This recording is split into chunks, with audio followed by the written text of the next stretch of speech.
নমস্কার এভরিওয়ান, সবাই ওয়েলকাম করছি নতুন একটি রেসিপি দেখার জন্য। আশা করি আপনারা সবাই ভালো আছেন এবং সুস্থ আছেন। আজকে শুকনো চালের গুঁড়ো দিয়ে একটা পিঠা রেসিপি নিয়ে আসলাম। এই পিঠাটা তৈরি করতে গেলে কোনো রকম ঝামেলা করতে হবে না, মাত্র একটি উপকরণে পিঠাটা তৈরি করা যাবে। খেতে ভীষণ সুস্বাদু, আপনাদের পছন্দ হলে ট্রাই করতে পারেন। তাছাড়া এই পিঠাটা একবার তৈরি করে রেখে পুরো বছর সংরক্ষণ করেও খাওয়া যাবে। এবার আসি মূল রেসিপিতে, আশা করি আপনাদের ভালো লাগবে। প্রথমে চালের গুঁড়ো নিলাম প্রায় 150 গ্রাম, স্বাদ মতো লবণ দিয়ে দিলাম। আর এটা শুকনো চালের গুঁড়ো, আতপ চালের গুঁড়ো, আপনারা যে কোনো চালের গুঁড়ো ব্যবহার করতে পারেন। কিংবা চালটা ভিজিয়ে রেখে ভালোভাবে পেস্ট তৈরি করার পরে পিঠাগুলো তৈরি করে নিতে পারেন। আর এখন আমি জল দিয়ে দিলাম। এখানে কিন্তু নর্মাল জল ব্যবহার করা যাবে না, ফুটন্ত গরম জল ব্যবহার করতে হবে। আর যেহেতু শুকনো চালের গুঁড়ো, জলের পরিমাণটা কিন্তু একটু বেশিই লাগবে। ডোটা যেন শক্ত হয়ে না যায় সেদিকেও লক্ষ্য রাখতে হবে। আর ডোটা নরম করে তৈরি করে নিতে হবে। আর জলটা একবারে না দিয়ে অল্প অল্প করে জলটা দিলে ডোটা তৈরি করতে সুবিধা হবে। ডোটা আমি খুব ভালোভাবে মথে নিচ্ছি, দেখতেই পারছেন। তবে চামচের সাহায্যে ভালোভাবে মথে নিলে হবে না, হাতের সাহায্যে খুব ভালোভাবে মথে নিতে হবে। আর ডোটা যেন আঠালো হয় এবং ফোমের মতো যেন তৈরি হয় সেদিকেও লক্ষ্য রাখতে হবে। তাহলে এই ডোটা দিয়ে আপনারা যে কেউ খুব সহজে পিঠাগুলো তৈরি করে নিতে পারেন, কোনো রকম ঝামেলা ছাড়া। আর মূলত এই পিঠাগুলো কিন্তু সিরিঞ্জ দিয়ে তৈরি করা হয়। তবে সিরিঞ্জ ছাড়াও যে কোনো নর্মাল প্লাস্টিকের ব্যাগ দিয়ে আপনারা খুব সহজেই পিঠাগুলো বানিয়ে নিতে পারেন। দেখতেই পাচ্ছেন কতটা সুন্দরভাবে তৈরি করে নিলাম। তবে আমার মনে হয় ভিতরে একটু দানা রয়ে গেছে, আর দানাটা থাকলে ডিজাইনটা তৈরি করতে সমস্যা হয়ে যাবে। তার জন্য যেটা করতে হবে, অবশ্যই এই ডোটা চেলে নিতে হবে। আর চেলে নিলে খুব ইজিভাবে ডিজাইনটা তৈরি করা যাবে, কোনো রকম সমস্যা হবে না।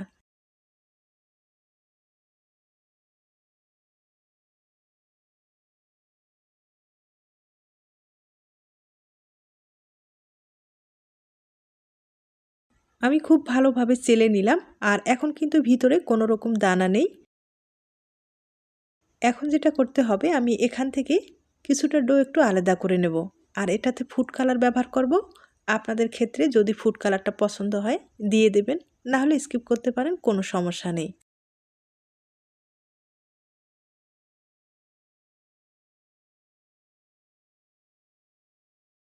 ফুড কালারটা আমি ভালোভাবে মিশিয়ে নিলাম। আর এখন এই ডোগুলো প্লাস্টিকের ব্যাগে ঢুকিয়ে নেব।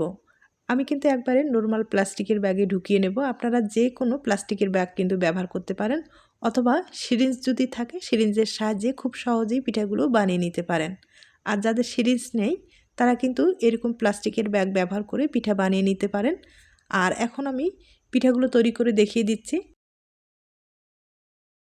তার জন্য প্লাস্টিক ব্যবহার করব। সামান্য পরিমাণে একটু তেল লাগিয়ে নিলাম। আর আপনারা চাইলে যে কোনো পাতায় এই ডিজাইনটা তৈরি করে পিঠা বানিয়ে নিতে পারেন।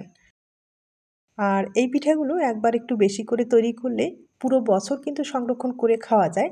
তাছাড়া হঠাৎ কোনো অতিথি আপ্যায়নে ঝটপট কিন্তু এই পিঠাটা আপনারা ভেজে দিতে পারেন। একবারে সহজ একটা পিঠার ডিজাইন। আর এই ডিজাইনটা কিন্তু দেখতে ভালোই লাগে, আপনাদের পছন্দ হলে ট্রাই করতে পারেন। তাছাড়া আপনাদের নিজস্ব কোনো ডিজাইন থাকলে খুব সহজেই বানিয়ে নিতে পারেন। আর এক ডিজাইনে যে পিঠা তৈরি করবেন তা না, আপনারা কিন্তু বিভিন্ন ডিজাইন তৈরি করে পিঠা বানিয়ে নিতে পারেন।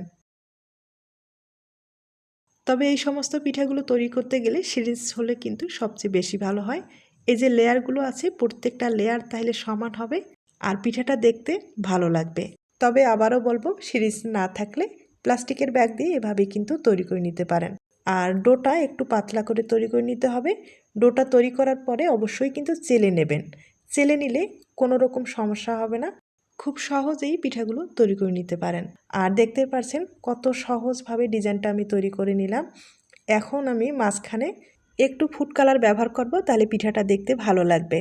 আর কিছুটা পিঠা কিন্তু আমি সাদাও রেখে দিব। মানে আপনাদের যেভাবে খুশি সেভাবে ডিজাইনটা কিন্তু তৈরি করে নিতে পারেন। এখন পিঠার সাইডের ডিজাইনটা আমি তৈরি করে দেখিয়ে দিচ্ছি।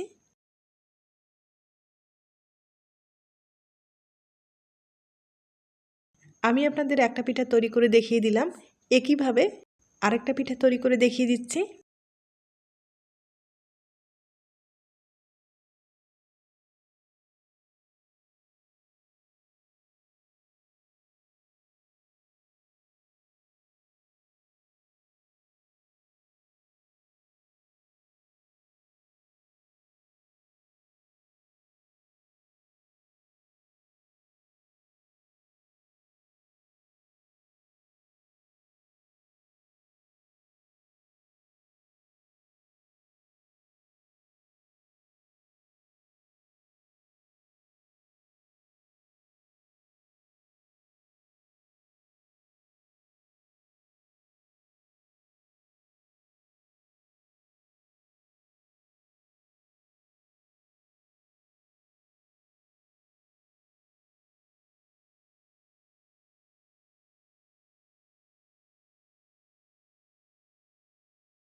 পিঠাটা আমি তৈরি করে নিলাম। এবার সাইডের ডিজাইনটা ভালোভাবে তৈরি করে দেখিয়ে দিচ্ছি।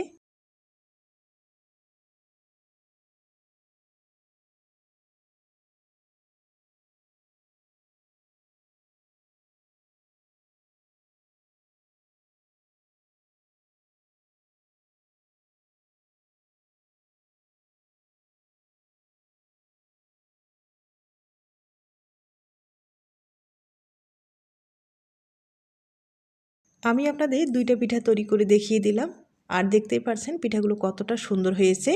এবার পিঠাগুলো কিন্তু ভাপিয়ে নিতে হবে, আর ভাপ দিতে বেশি সময় লাগবে না, 30 সেকেন্ডের মতো ভাপিয়ে নিলেই হয়ে যাবে।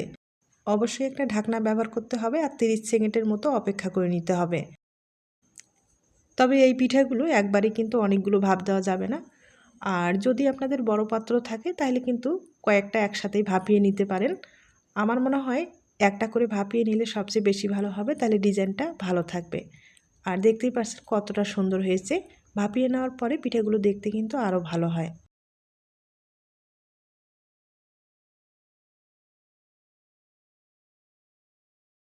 একইভাবে আমি আরও দুইটা পিঠা ভাপিয়ে দেখিয়ে দিচ্ছি।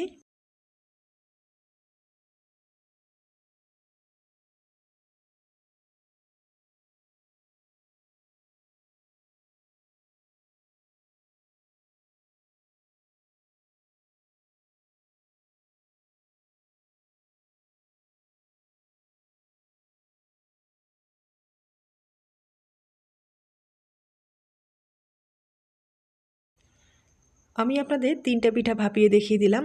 একইভাবে অনেকগুলো পিঠা ভাপিয়ে নেওয়া হয়ে গেছে, একবার দেখিয়ে দিচ্ছি। এখন এই পিঠাগুলো প্লাস্টিক থেকে আমি আলাদা করে আপনাদের দেখিয়ে দিচ্ছি। দেখতেই পাচ্ছেন কতটা সুন্দর হয়েছে। একটা পিঠাও কিন্তু আঁকা বাঁকা হয়নি বা ভেঙে যায়নি, হয়তোবা আপনারা দেখে বুঝতে পেরেছেন। এখন এই পিঠাগুলো রৌদ্রে শুকাতে হবে, আর রৌদ্রের যদি ব্যবস্থা না থাকে তাহলে কিন্তু কোনো সমস্যা নেই, হালকা আলো বাতাসের মধ্যে রাখলেও পিঠাগুলো শুকিয়ে যাবে। আর যেহেতু চালের গুঁড়োর পিঠা, এগুলো নিয়ে কোনো টেনশন করার দরকার নেই। এগুলো আপনারা চাইলে ফ্যানের নিচে রেখেও শুকাতে পারেন। তবে হ্যাঁ, দীর্ঘদিন পর্যন্ত সংরক্ষণ করতে চাইলে সেক্ষেত্রে কিন্তু একটু রৌদ্রে দিতে হবে, আর রৌদ্রে দিলে পুরো বছর ভালো থাকবে।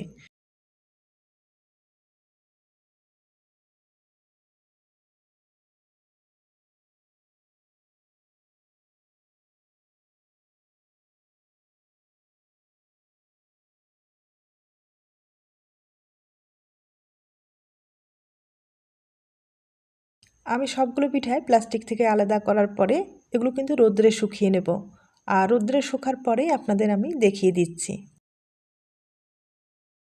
পিঠাগুলো আমি রৌদ্রে শুকিয়ে নিলাম। শুকানোর পরে দেখতেই পারছেন কতটা সুন্দর হয়েছে। এভাবে পিঠাগুলো আপনারা দীর্ঘদিন পর্যন্ত সংরক্ষণ করতে পারবেন, কোনো রকম সমস্যা হবে না। আর যখন খেতে ইচ্ছে করবে তখন শুধু তেলে ভেজে খেলেই হয়ে যাবে।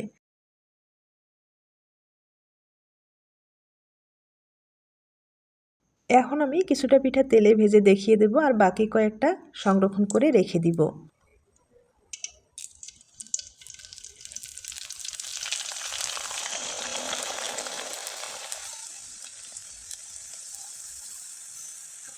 এই পিঠাগুলো যখন ভেজে নেবেন, চুলার আঁচটা একবারে কম করে নিয়ে ভেজে নিতে হবে, তাইলে লালচে হবে না। পিঠাটা দেখতেও যেমন ভালো লাগবে, খেতেও ভালো লাগবে। আমি আপনাদের কয়েকটা পিঠা ভেজে দেখিয়ে দিচ্ছি।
আমি আপনাদের কয়েকটা পিঠা ভেজে দেখিয়ে দিলাম, আর এখন আপনাদের পরিবেশন করে দেখিয়ে দিচ্ছি।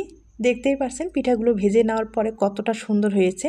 আমি সামান্য পরিমাণে একটু গুড়ের শিরা তৈরি করে রেখেছি, সেটা কিন্তু উপর দিয়ে এবার ছড়িয়ে দেব, তাহলে পিঠাটা খেতে আরও ভালো লাগবে।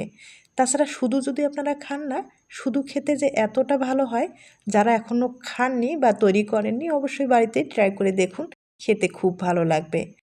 আর দেখতেই পারলেন কোনো রকম ঝামেলা ছাড়া এই পিঠাটা কিন্তু তৈরি করা যায়। এখন আপনাদের একটা পিঠা আমি ভেঙে দেখিয়ে দিচ্ছি, তবে হ্যাঁ, ছোট্ট একটা রিকোয়েস্ট থাকবে। পিঠার এই রেসিপিটি ভালো লাগলে অবশ্যই একটা লাইক দিতে ভুলবেন না। আর দেখতেই পাচ্ছেন কতটা মুসমুসে হয়েছে এই পিঠাগুলো, মুখে দিলেই কিন্তু মিলিয়ে যাবে, এতটাই নরম হয়েছে পিঠাগুলো। তাইলে আজ এই পর্যন্ত, নতুন কোনো রেসিপির সাথে আবার দেখা হবে। সবাই ভালো থাকবেন এবং সুস্থ থাকবেন।